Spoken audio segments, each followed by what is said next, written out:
টিএমজিকে সেভাবে দেখা যাচ্ছে না, যা নেতা নেত্রী আছে ওরা সবাই তো চোর, মারির ভয় দেখায়, ঘর ভাঙা, ঘরের টাকা পায়নি, রাস্তার টাকা মেরে খেয়েছে, কলের টাকা মেরে খেয়েছে, পানির ব্যবস্থা নেই।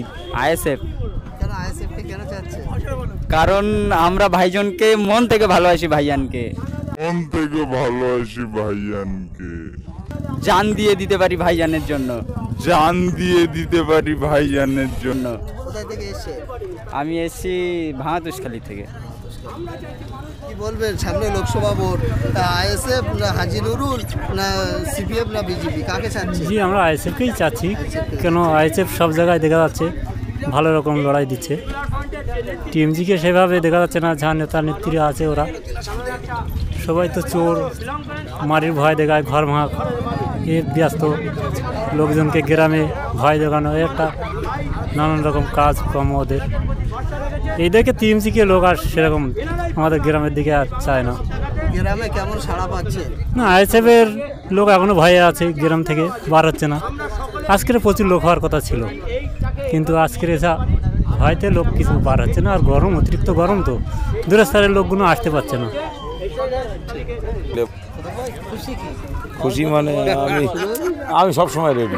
কি বলেছে 1 লক্ষর অধিক ভোট পাবে, সন্দেশখালী শুধু নয়, বসিরহাট লোকসভার মধ্যে যতগুলো বিধানসভা আছে প্রতিটা বিধানসভায় চাকরি চোরের বিরুদ্ধে ভোট হবে, দুর্নীতির বিরুদ্ধে ভোট হবে, গরু চুরির, কয়লা চুরির বিরুদ্ধে ভোট হবে, আনফান, আবাস, এইসব যোজনা যত 2 নম্বরই হয়েছে তার বিরুদ্ধে ভোট হবে।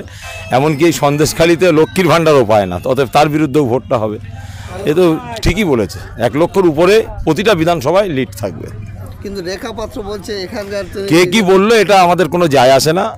মাটির সঙ্গে তাদের সম্পর্ক নেই, মানুষের সঙ্গে আমরা সম্পর্ক রেখেছি।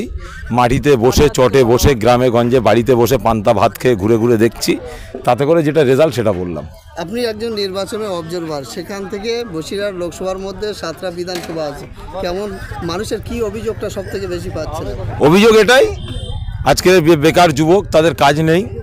অভিযোগ এটাই, আনফান ঝড়ের টাকা পায়নি, আবাস যোজনার টাকা পায়নি, ঘরের টাকা পায়নি, রাস্তার টাকা মেরে খেয়েছে, কলের টাকা মেরে খেয়েছে, পানির ব্যবস্থা নেই। নদীমাতৃক দেশগুলোতে আপনার কংক্রিট বাঁধ নেই, সেখানে যখন তখন ডুবে যাচ্ছে। তারপর জমিগুলো জবরদখল করে নিচ্ছে, পুকুর ভেড়ি জবরদখল করে নিচ্ছে। মোস্তানি বাহিনী তাদের যেটা কাজ কাম তারা হুটহাট করে তোলা তুলছে, এসবগুলোই অভিযোগ।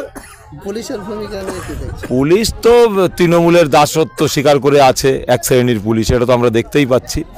তবে আগামী দিন পুলিশও ঠান্ডা হয়ে যাবে, কেন একে একে সব যাওয়া শুরু হয়েছে। এরপরে যাদের কথায় পুলিশগুলো চলছিল তারাও আগামী দিন যাবে।